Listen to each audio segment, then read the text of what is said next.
I'm intrigued by what I want to get to as sense of magic as transformation. And I'm really intrigued by what transforms the either habitualized or the familiar situation of experience that one's come to know. As a kid, for example, I'd be interested in putting my, wrists against the sides of a door, and then feel them go up in the air, or walk around with a mirror on the bridge of my nose. I mean, I was fascinated by things that transformed, conditions of visual experience.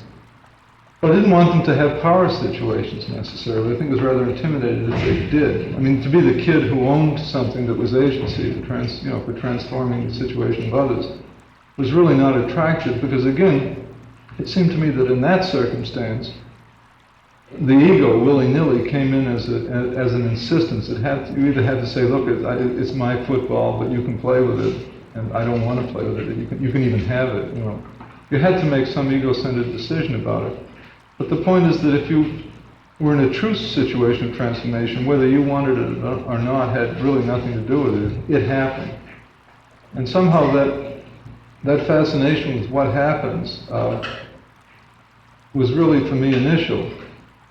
All of which, let's say, to get to the, apparently what's the root sense of the word that magic comes from, M-A-G-H, Old Persian, which means, at least in the dictionary I was using, let me see if I can find it. It means to be able, to have power. But again, I think the English here distorts. I think it isn't to have power in the sense like a car in the garage. I think it's to have, it's like Lawrence is not me, but the wind that not I, but the wind that blows through me. It's to be possessed by the power in the sense of almost like Pentecostal Baptist, or to feel the power in you. And to be able, I think, is the more accurate sense of it.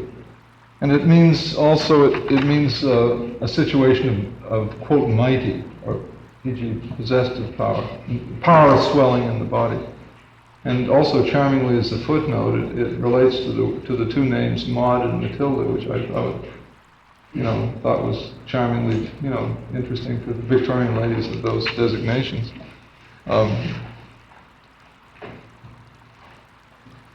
Well, if magic has a situation,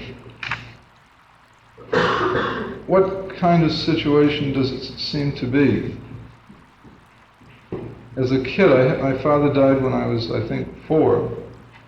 And one of the few things of that relationship that I tangibly had subsequently was a guinea pig, I remember, named Thurston, which had been given us at a performance of Thurston the Magician in Boston. He had suddenly produced a guinea pig out of my father's ear and handed it to us kids, like they say. This guinea pig named Thurston was a very dear and real, person of my life for the length of his life. And I don't mean by that to put on some heavy significance, but it is charming that guinea pig should be a survival of my father's present, and that it should have been given to me by this particular magician. Well, that's one kind of magician. I don't think necessarily that it's the wrong kind of magician. I don't think that someone who creates illusion, who transforms experience of reality, is necessarily, no matter by what means, is to be considered a charlatan or not. That is, I don't think that magic has purpose in the sense that we might say, well, that there is possibly, the only thing I think that would qualify magic as purpose would be to say there is magic which creates and opens human possibility, and there's magic which distorts and diminishes human possibility. So a transpersonal,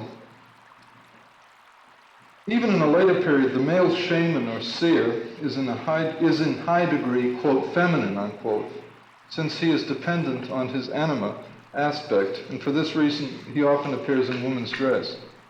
Thus the woman is the original seeress. Someone asked me earlier today about poems she had written and said a particular teacher who'd read them said he could recognize any poem written by a woman, and I gather he said it in a rather contemptuous manner. I almost want to say any poem you read is either written by a woman or is written by virtue of the fact of women in the world. A man's poem is a very dread.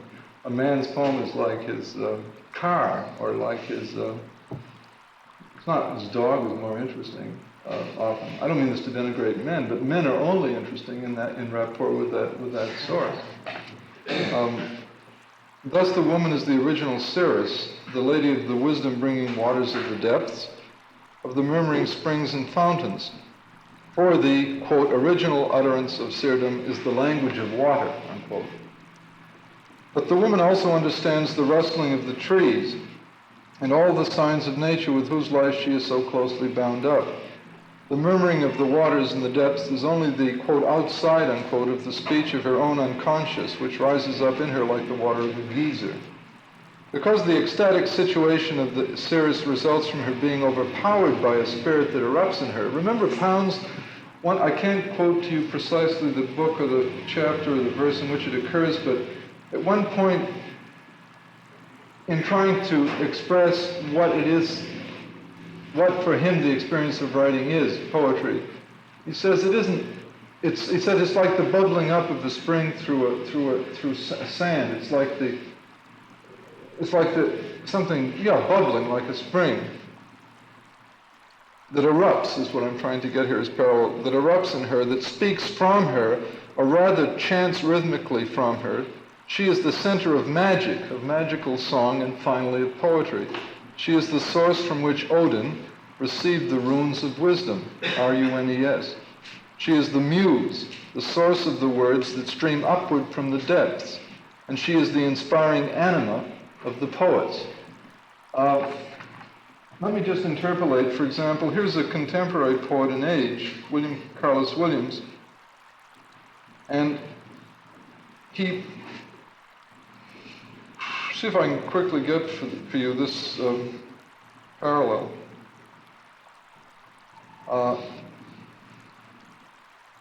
Where he's speaking of his own despair in kinds of assumption that the world has apparently come to, that he can't himself find peace with.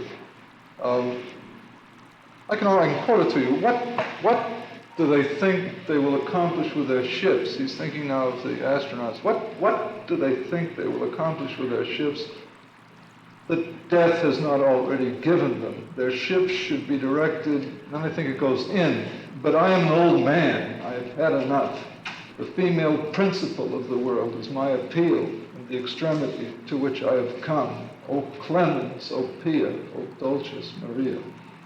I mean, it isn't some like, oh gee, isn't she pretty, and I'll write a poem to delight and attract her. It's the source of poetry seems to me inevitably and inextricably involved with what this man here is saying. Because she is the source from which Odin, etc. As a power of inspiration, she may appear singly in the triad with which we are familiar, or in an indeterminate plural.